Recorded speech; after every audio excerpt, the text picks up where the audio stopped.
กថ្លៃជានិញអារម្មណ៍មិនភ្លេចពីក្តីស្នេ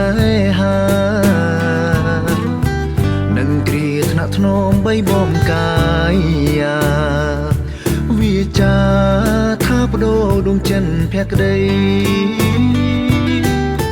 ខ្មុំផ្ញើសម្បងទុកចិនបងកងដោយរូបរាងបងផ្ញើប្រាណនឹងស្រីផ្ញើក្លិនផ្ញើខ្លួនផ្ញើព្រេងនិស័យយំថ្ងៃវ័យវ័យរីផ្ញើទាំងអរាត្រីបងហើ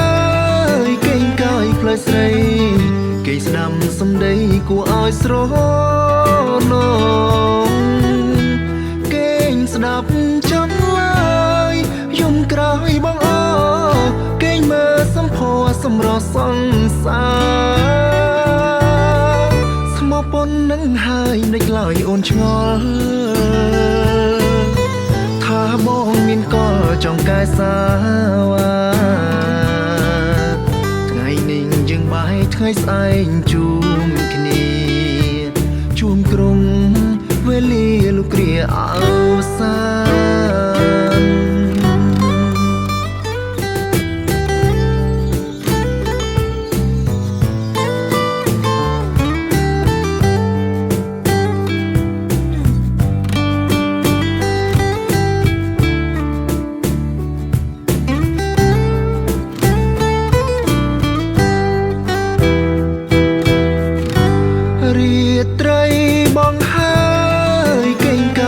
ស្រីគេស្ដាំសំដីគួរឲ្យស្រណងគេងស្ដាប់ចំឡើយយំក្រោយបងអគេងមើលសំផស្សសម្រស់សង្សារស្មោះប៉ុននឹងហើយមិនឡើយអូនឆ្ងល់ថាបងមានកលចង់កែសាវ៉ា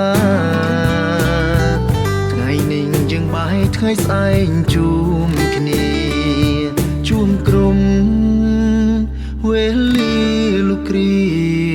អើ